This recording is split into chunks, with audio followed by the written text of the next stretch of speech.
Dear Father in heaven, thank you so much for this opportunity to be here. We thank you for the privilege that we have to present this material, and may you speak through me and guide my lips. In Jesus' name we pray and thank you. Amen. This afternoon, brand new talk, as Matt said. This one is dealing with a global obsession that we have here, obviously in the United States, but around the world, and that it deals with video games. We entitled this one Artificial Atmosphere, kind of loosely defining the word. Artificial is what? It's kind of something that's fake, an imitation of the real thing. Atmosphere, many definitions, but it's kind of an environment or a mood, if you will. So kind of a fake mood environment that is created by this global obsession that has permeated today's society. A little illustration, it will start to make sense when we start talking about the psychological effects of the video game industry upon the human psyche. The parable of the talents. We find this in the book of Matthew, chapter 25, verses 14 through 30. And it says in the opening verse there, "For the kingdom of heaven is as a man traveling into a far country, who called his own servants and delivered them unto them his goods." So right off the bat, we can ask the question, well, who is the kingdom of heaven for? Very simply, just a quick overview. In this verse, it's a verse that most people know very well and memorize when they're very young. As I get older, it becomes a very favorite verse of mine. John 3:16, "For God so loved the world, that he gave his only begotten Son, that whosoever believeth in him should not perish, but have" what? Everlasting life. In this small verse, in two sentences or one sentence, the whole gospel message is encapsulated. So those that accept this gospel or this message of Jesus Christ have the rights to the kingdom of heaven. Is that correct, logically? Okay. So we carry on. Matthew 25, the next verse, verse 15, it says, "And unto one he gave 5 talents, and unto another 2, and another 1, and to every man according to his several ability, and straightway took his journey." So this parable is Christ is breaking down this parable, and he's talking about distributing talents or abilities to his servants, people that follow Christ. And those that inherit the kingdom of heaven are going to have, in this life, talents or abilities to help promote the kingdom of heaven. Now, each one of us have different talents. Some of us sing better. I am not one of those. Some of us can play instruments better. But each one of us has an equal amount of talent. We're all given the same. Can anybody guess what that talent is? Time. Exactly. Each one of us is given time. And, time, as we know, as the events of this world are unfolding, we know that time is dwindling for us on this earth. So each one of us are given, an allotment of time, and we are called to use that time to the best of our ability. And for those followers of Christ, those that are going to possess the kingdom, Christ expects us to help further that mission. Is that correct? Okay. Well, artificial atmosphere, video games. It's easy to say that it's probably one of the greatest time wasters on the planet today. In this article here, military.com, this is taken from that article, 72% of the U.S. population played video games last year, up from 64% in 2006. Obviously, this was 2007. And that percentage has probably increased a little bit. And then more than 90% of the American children in that demographic play games every day. So that's a huge chunk of children playing video games. Now we're just going to kind of go through a few statistics here to set some foundations. Can anybody guess what the average age of video gamers are? 18, 12, 10, 13, 29. 29. And now a couple reasons why people think this. One of them is people at that age, they're professionals, or they have a good source of income. They have a higher disposable source of income, and they can spend their money on video games. Of course, in the times we live in, that's probably not the case anymore. The other thought, and Scott and I were actually talking about this, is, our generation, I'm 32, and we grew up in the age when Nintendo came on the scene and became big. And so most of that age group grew up with Nintendo in the household or friends that had Nintendo, and so it kind of naturally progressed. Time well spent. Video games consume... See, this one's hard because it's so all over the board. And in researching this, I just found so many weekly averages that were just all over the place, as low as 6 hours. And I even found a small percentage. It was actually about 20% spend about 100 hours a week playing video games. That's a lot of time spent playing video games. Television is around 31 to 40 hours a week. Can anybody guess how much time we spend reading? 2 hours? You're close. 3 hours per week. And unfortunately, as time goes on, that's probably going to get smaller and smaller. Here are a few examples of the video game consoles, kind of like the Nintendo, whatnot. Units sold up to date. The Wii Nintendo has sold 51 million units. Xbox, 30 million. PlayStation, 22 million. So this is a huge, huge gaming industry. A little graph. And this is just, I just picked this apart from various Google searches and seeing kind of how much money was spent each year, annual video game industry revenues. Obviously, in 2009, they projected $57 billion was going to be grossed for this year. Look at the jump, though. For 2008, $21 billion. And then you just see this gradual progression starting from 2002. This topped a few years ago how much the film industry makes. I mean, it completely crushed it. And this will kind of give you an example. This is a game that came out a couple years ago. It's called The World of Warcraft. And each game is roughly around $40. And it came in a couple installments, like in expansion packs.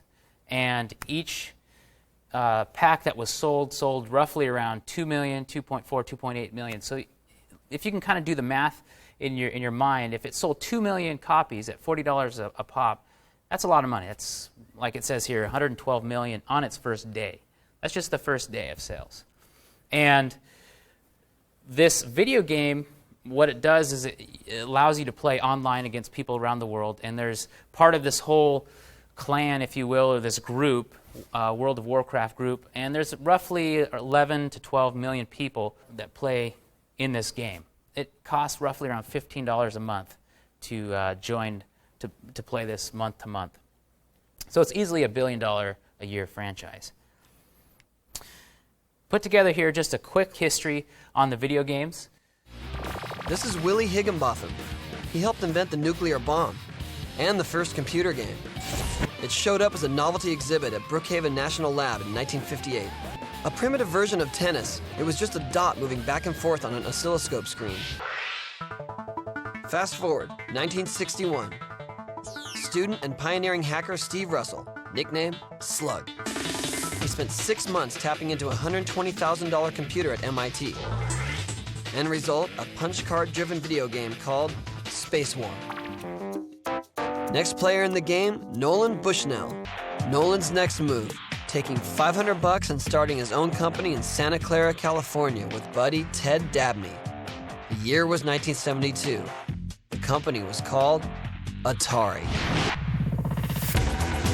Time to head back over to Japan, and a company called Nintendo. And in 1985, just as everything really hit bottom, Nintendo stood up and said they weren't going to take it anymore, and launched their own gaming console, the Nintendo Entertainment System, or NES.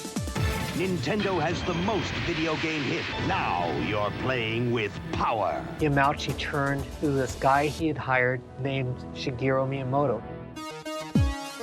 By Japanese standards, Miyamoto was sort of a wild man. Miyamoto came up with something that had never been done in gaming. A story to motivate the action. Okay, let's back up to 1981 for a second. This is the original Castle Wolfenstein. But just 11 years later, technology would take it from this to this. Wolfenstein 3D was the brainchild of id Software, a company run by two young game designers named John Carmack and John Romero.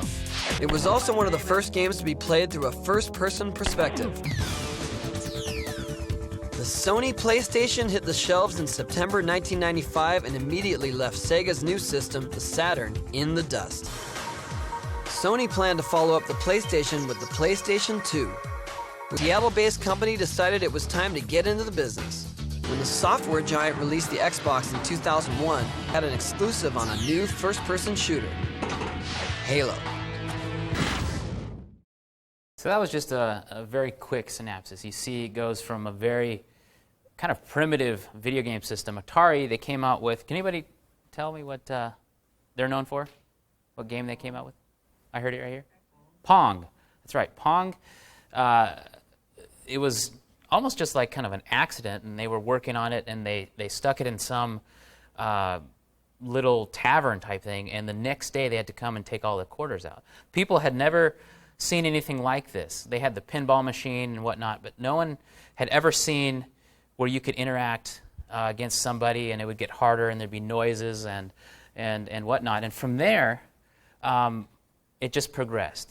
Games were kind of primitive, and then, like it said, Nintendo came on the scene, and what they did, they added a storyline to it. And of course, that will hook the person when they can achieve point A to point B and follow a storyline. And then, of course, the rest is history. The other big point I wanted to show there was those two guys from Texas created the first-person shooter, where you look down the barrel of a gun and you go around and you're shooting people. And of course, that spawned a whole generation of video games. And what it didn't talk about here also was personal computing video games, which makes a big chunk of the video game industry.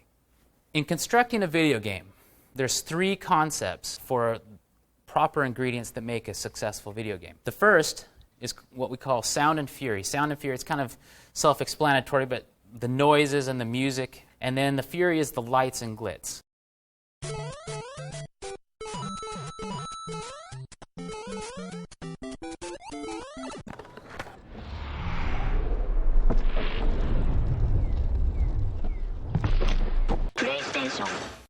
The next is death and destruction. And again, self-explanatory. If you can have a game where there's lots of explosion and there's killing and there's all this, it becomes very exciting, and it will get the consumer to buy more of your product.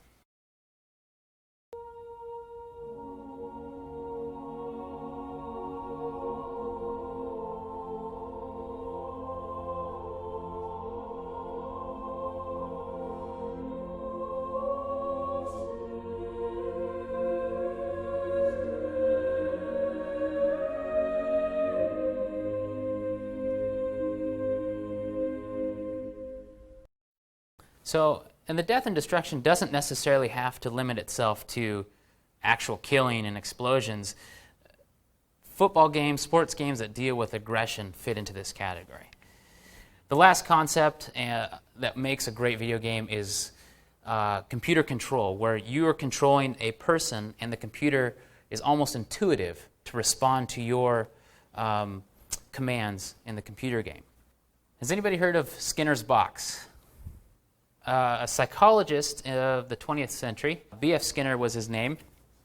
He is known for creating what we see here down on the right side, a box that had a rat or also a pigeon in it. And basically how this box was constructed was it had a lever, and out of boredom, one time the rat pushed the lever and out came a pellet of food. And so over time, the rat would continue to push the lever, figuring out that every time he pushed the lever, food would come out. Therefore, what was going on in his mind was it was being reinforced with reward. And they tried other experiments when, with a light, if a green light went on, you'd know to press the lever, the pigeon would peck the button. Or if the red light would go on, nothing would come out. Also, they tried what was called partial reinforcement. Partial reinforcement, you press the lever and nothing would come out. You press it again and then it would come out. So it was kind of intermittent. It didn't happen all the time. Also along those lines, what's going on in our minds is we all obviously have what is known as dopamine being released. It's a natural chemical that's kind of associated with pleasure and reward. So like food, or if students actively try to do good on their exams or reports because they know they'll get a good grade, that's releasing the dopamine, and therefore they try to achieve those. Well, video games are kind of on those same principles. And we'll have an example here. Can you give another example of a major million-dollar industry out there that goes on this principle of partial reward? Give you a clue. It takes your money and doesn't give much back. Casinos. You know, you can go in and you can put money in, and they'll maybe give you $100, and you think, wow, I'm on fire. I'm going to keep winning. Well, $2,000 later, you haven't won that money back. That's that same concept. Here's a little, this is actually a commercial they made for a video game that's coming out, and they're kind of poking fun of this, how it works, but it's actually what they do, and this is how they consult about these things. Hey guys, we're all on the same team. Come on, we can come up with something. Yeah, Bill. Joel. Why don't we do like a multi-tier thing where we get like easy missions, we start with them, right, and get decent rewards, and then maybe the missions get progressively harder and harder, and then we get better and better rewards. Interesting. Interesting? What team are you on? I like the start. The missions start easy. How about they get progressively easier, and I get all the rewards up front? But why would the player continue to play the rest of your missions if they've already got all the loot on the first one?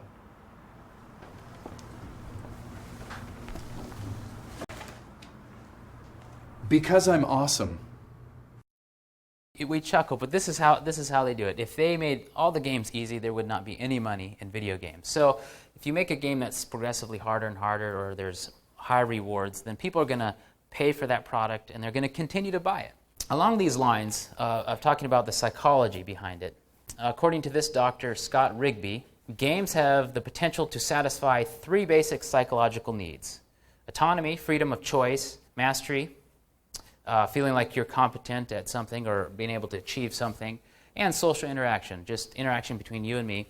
And we're starting to see that in many video games. The one we talked about, the World of Warcraft earlier, you get on and you interact with people around the world, you design groups of people and you orchestrate them to do this. It's kind of all fulfilling these needs that video games are promoting. And of course, this adds to the addictiveness of it. Here is a game that came out, and it just gives you an example of how people get so addicted because it's fulfilling these psychological needs.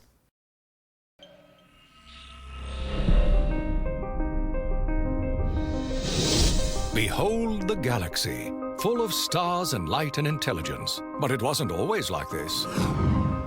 Not long ago, it was cold and dark. So what happened?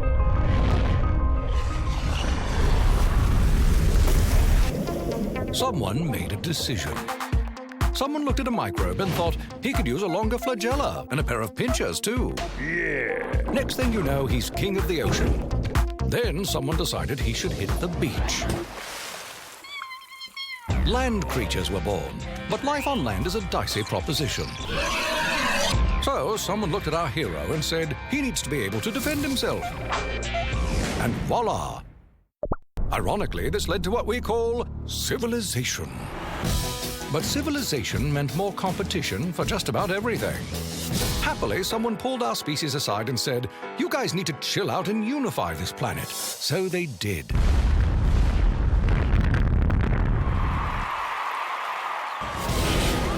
They built starships, and they set out to conquer the galaxy.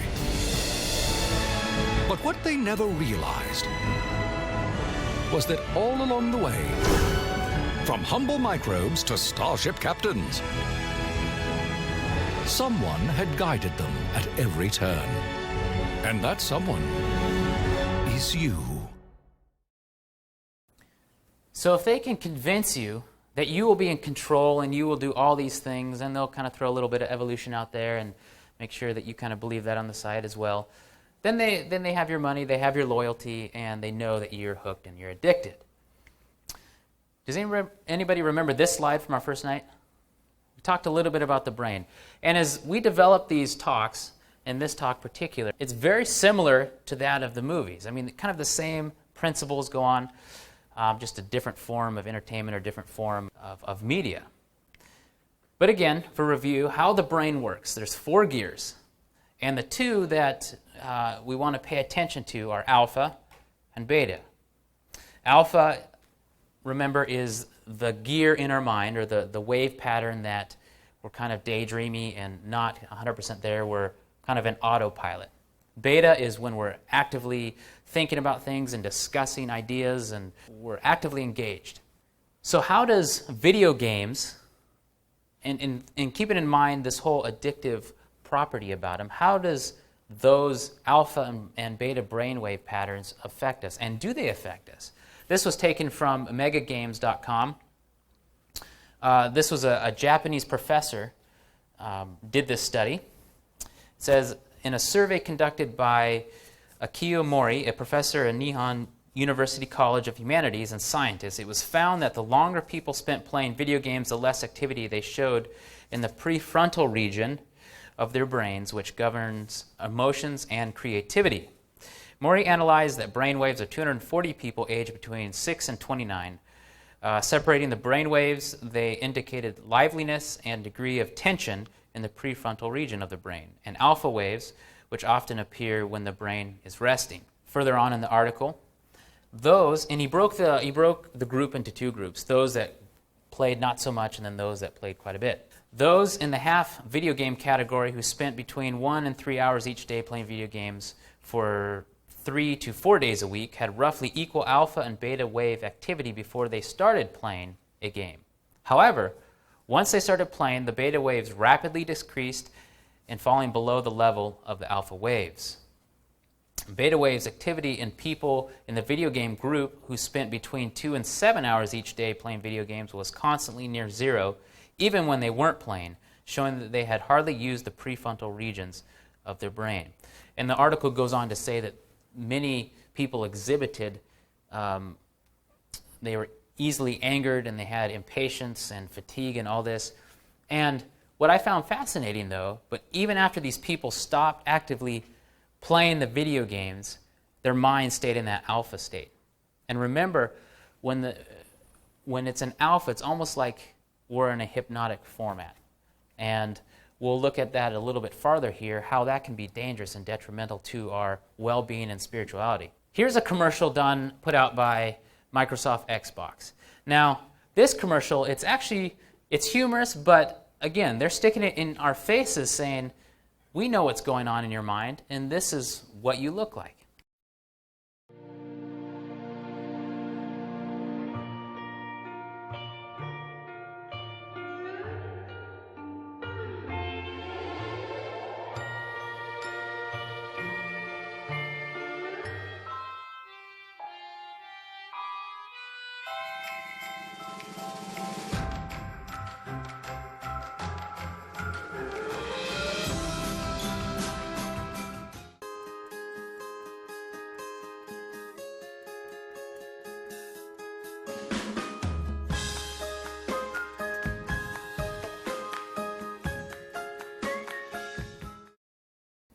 It doesn't get any more obvious than that.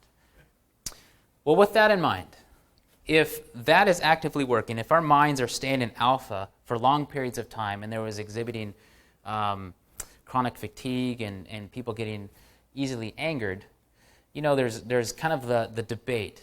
Does video games have a direct link to violence? Of course, the video game industry is going to say, no, there's no link, because they know that they'll lose money. And then there's the other side, the senators, the right wing, the researchers are saying, yes, there is a link. Devin Moore was just 18 when he was taken to an Alabama police station for questioning about a stolen car. He was initially cooperative, but then lunged at his captor's gun. He shot the man twice and ran out into the hallway, where he shot a second policeman 3 times. He let off 5 rounds at the third man before making his escape in a police car. All 3 men died from shots to the head. When Moore was finally captured, he is reported to have said, "Life is like a video game. You have to die sometimes." And then the article went on to say that he was an active gamer of this game, Grand Theft Auto. Obviously, there's a series if they have 4 of them.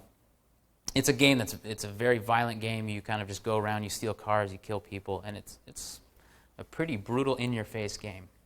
Here's a PlayStation commercial. For years I've lived a double life. In the day I do my job, I ride the bus, roll up my sleeves with the hoi polloi. But at night, I live a life of exhilaration. Of missed heartbeats and adrenaline. And, if the truth be known, a life of dubious virtue. I won't deny I've been engaged in violence, even indulged in it. I've maimed and killed adversaries, and not merely in self-defense. I've exhibited disregard for life, limb and property, and savoured every moment. You may not think it to look at me, but I have commanded armies and conquered worlds.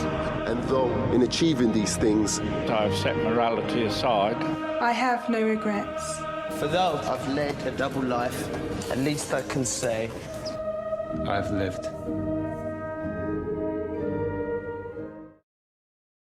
Set morality aside. Now they're talking about, obviously, living through the video game. Does violence have a link to video games?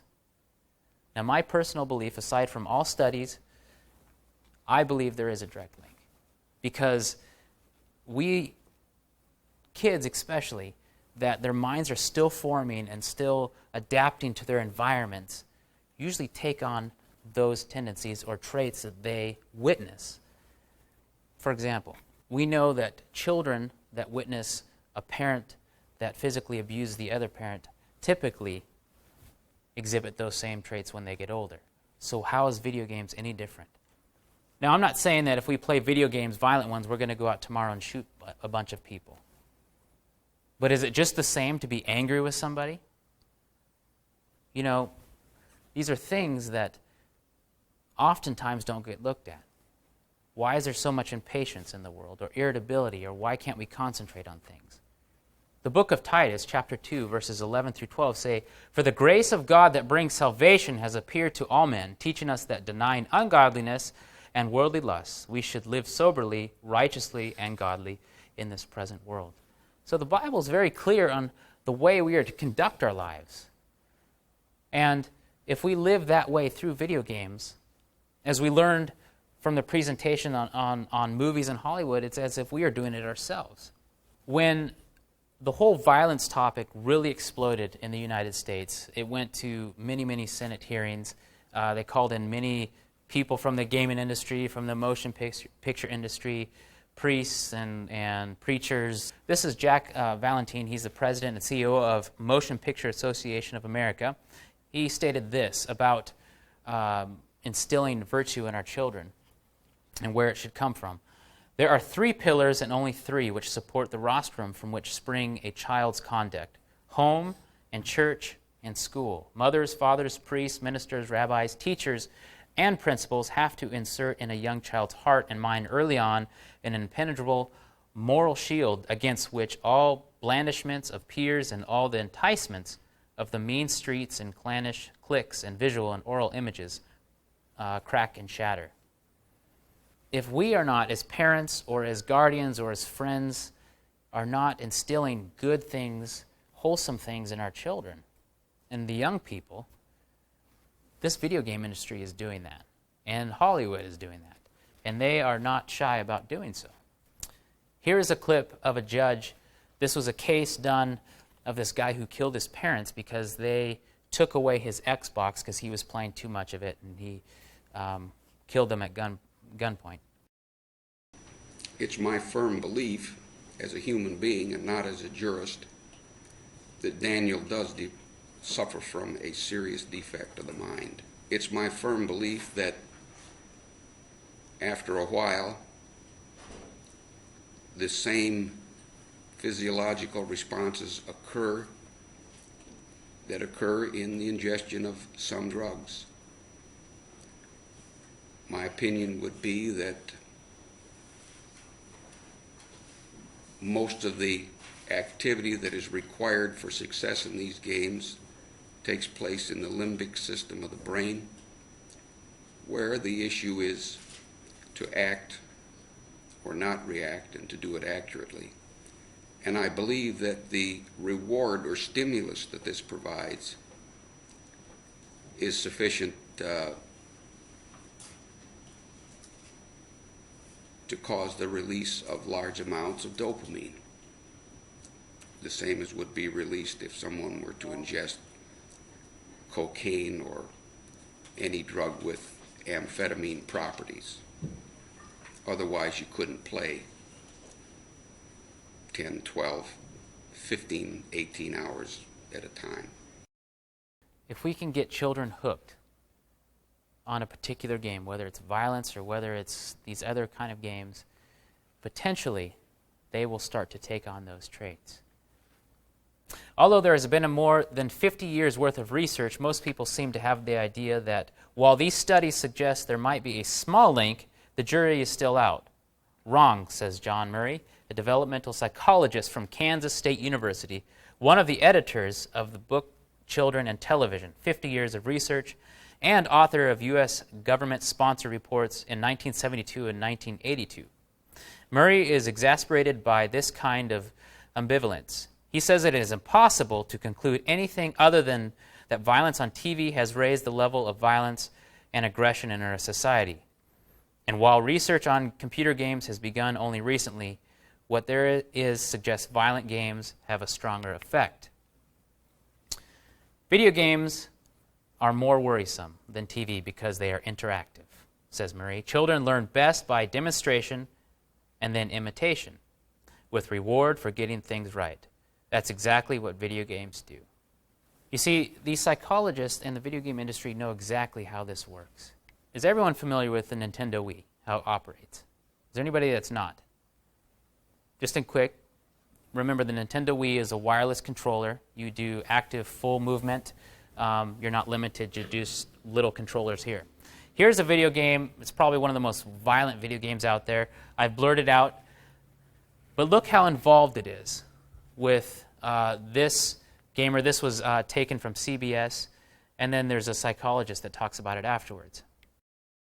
So your emotions are recreated in the game. This is correct. And this is why you need to avoid confrontation, is because your adversaries are so much more powerful. However, you can slaughter them in an increasingly brutal manner. I think that this is the sort of game that's most likely to have an effect, and I think if we're going to see an effect, then games that desensitize people to violence, games that actually have the players act out the things in a physical way, are more likely to have one. What does using the controller in that violent way do to a person's psyche? Well, I think the US military used video games to desensitize to a certain extent, so I think that actually it would have the potential to reduce the effect that you're actually hitting somebody. If you're acting out that movement, it may well become something that becomes more instinctual. And a lot of the research on aggression is essentially, it is very impulsive in many ways, so that if you have some muscle memory or if you have some reduced ability to filter out aggressive impulses, then the potential for actually causing or making aggression worse is real. In this game, you're actively engaged in killing people.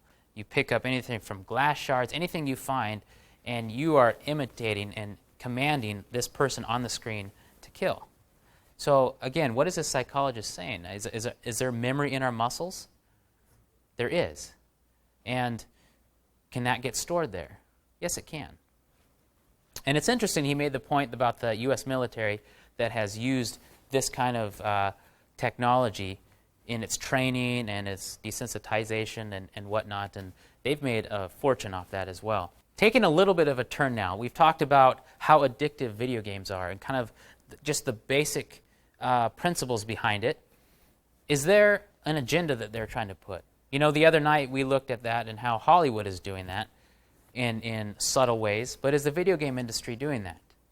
A video game is very sneaky. When it comes to persuasion, says B.J. Fogg, a Stanford University psychologist and behavioral scientist who studies how to persuade people digitally.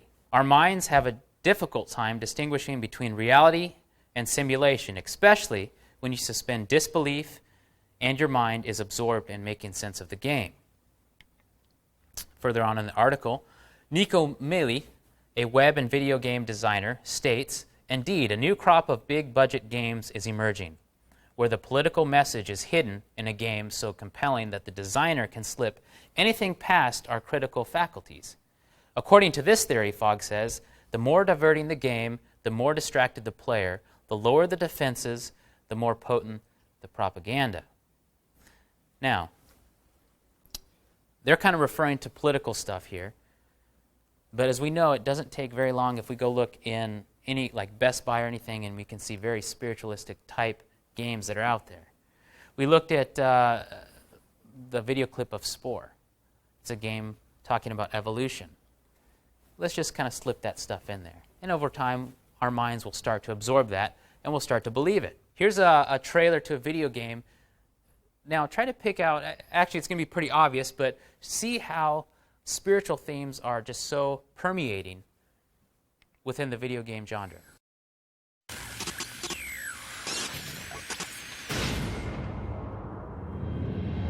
Megatron has been vanquished. The Allspark destroyed. I had hoped our enemies would leave this world. But revenge is a powerful force.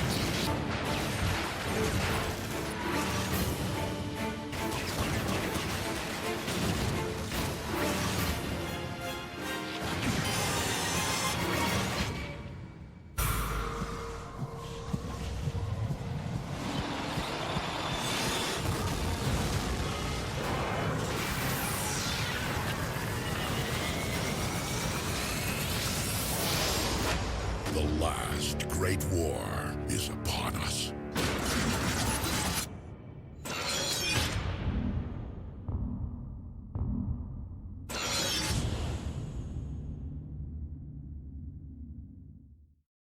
You know, we can get so distracted in the lights and the fury and the sounds and everything, but was that very, I mean, the spiritual overtones, was that obvious at all or not really?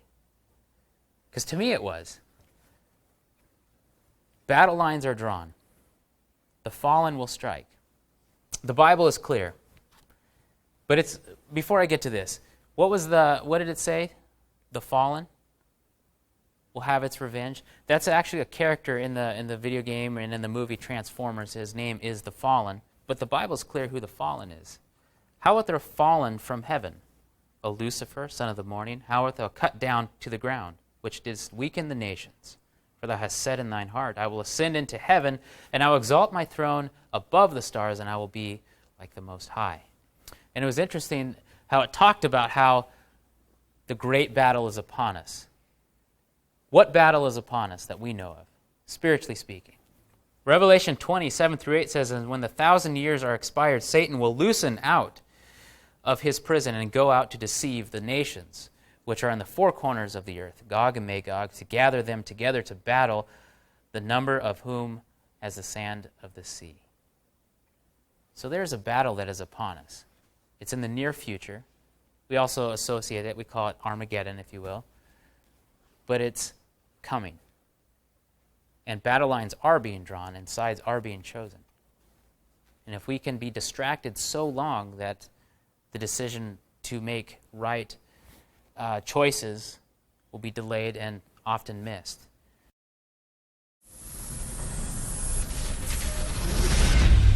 Robotic human surrogates combine the durability of a machine with the grace and beauty of the human body.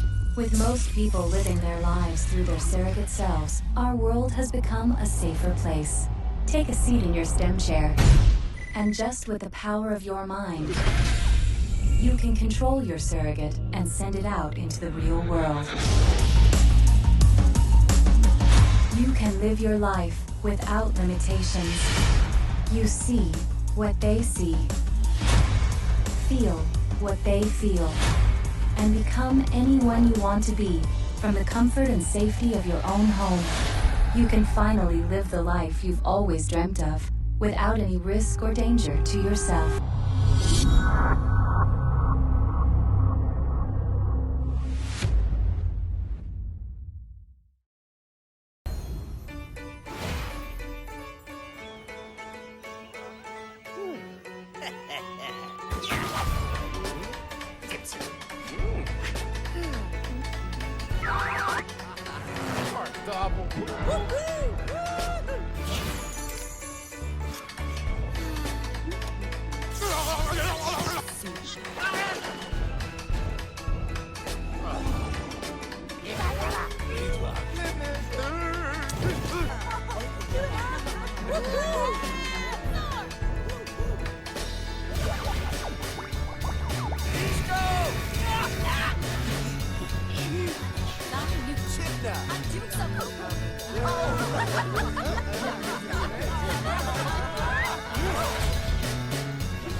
Heavy Rain is a psychological thriller, and I would say an evolving psychological thriller, in which you can play 4 different characters in turn. And Heavy Rain is a very special game that offers at the same time exploration, dialogue, action, all of which are intertwined within a very powerful story, I think, that players will be able to change out of their actions. Actually, it's really one of the particular aspects of this game is that you control the actions of the player, and those actions have consequences on the story. Some consequences have make small changes on the environment, on the characters, on the scene. Some changes may have dramatic consequences on the story. With this concept that they can kind of put stuff in there and it will start to change your behavior. We looked at that trailer, The Surrogate. Now, the premise was that you could choose or be anybody you want. Now, in the movies, the difference between movies and video games, as a viewer, you're kind of just passively engaged. In your mind, you can kind of pretend that you're there. What's the difference between the two? With video games, you actually can control your environment. You now make the choices to do right or wrong. That video game that we showed right afterwards, was there anything wholesome about that? I mean, it was advertising you can be a maniac, you can be somebody that steals, you can be whatever, all these things, and they were not really wholesome things. Revelation 14:12, here's the patience of the saints. Here are they that keep the commandments of God and have the faith of Jesus. Now, when we saw that clip of the video game trailer, did any of those seem to keep the law of God or have any showings of faith in Jesus? No. This next clip, we're starting to see where games are going in the future, and we're actually already there. Keeping all these things in mind, how far will it go? Lines are starting to be blurred between what's real and not real and reality, and we're starting to see things that we have not experienced. It's interesting because the film and TV have kind of evolved over the last 100, 120 years, or maybe a little bit less than that. Video games have only been around for about 30 years, and the technology has advanced so much. Here's a clip that incorporates this concept of video games. Cable? It's me. It's Simon. I'm playing you.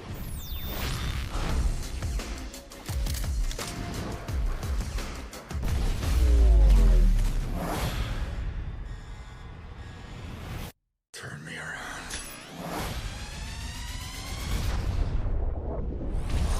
3, 2, 1. They call it a game. Slayers gives the gamer full control of a human being in full-scale combat. But the players are real. Every one of our slayers is a death row inmate.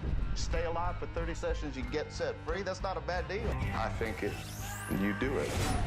You're mine, boy. It ain't just a game. We're all slaves. Gamer. This is not something you can control.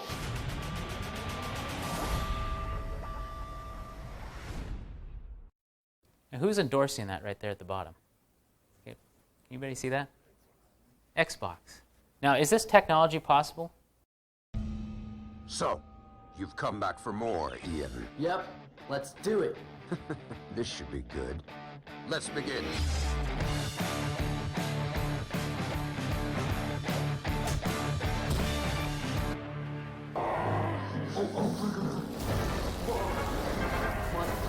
Almost got it, almost got it.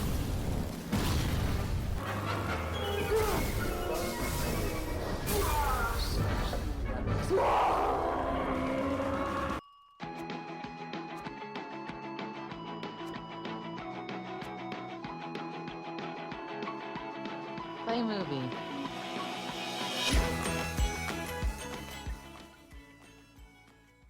Now, whichever games console you prefer to play on, you're still reliant on these, aren't you? Well, Ricky's been to check out a new gaming gadget that lets you play hands-free. So how do you control the game? Well, apparently it's all in the mind. Over the last couple of years, the way we play video games has changed massively. But now gaming experts have come up with a new piece of kit that lets you control the video game with your mind instead of your hands. It's a headset. You put it on your head, and what it does is it monitors your brain waves, and it uses those brain waves to be able to control game. Now, I've actually got the headset on, and it makes me look a little bit geeky, but it is quite cool. It's got 3 sensors on it, 2 just behind my ears and 1 in the centre of my forehead. And they can tell the computer exactly what I'm thinking. They can tell whether or not I'm paying enough attention and whether or not I'm relaxed. All you need to do is select the option pull, and now I need to start thinking.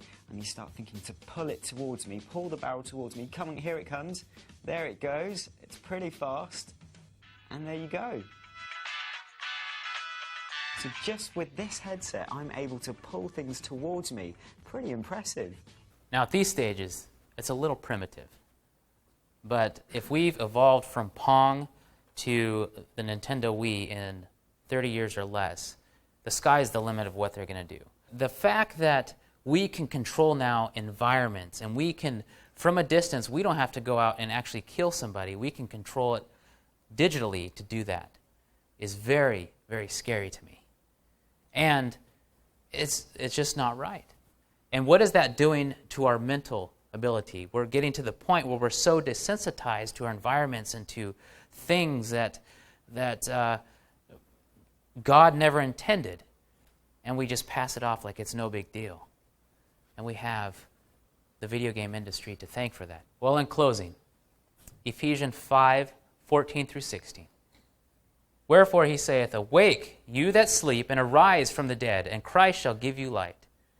See then that you walk circumspectly, not as fools, but as wise, redeeming the time, because the days are evil.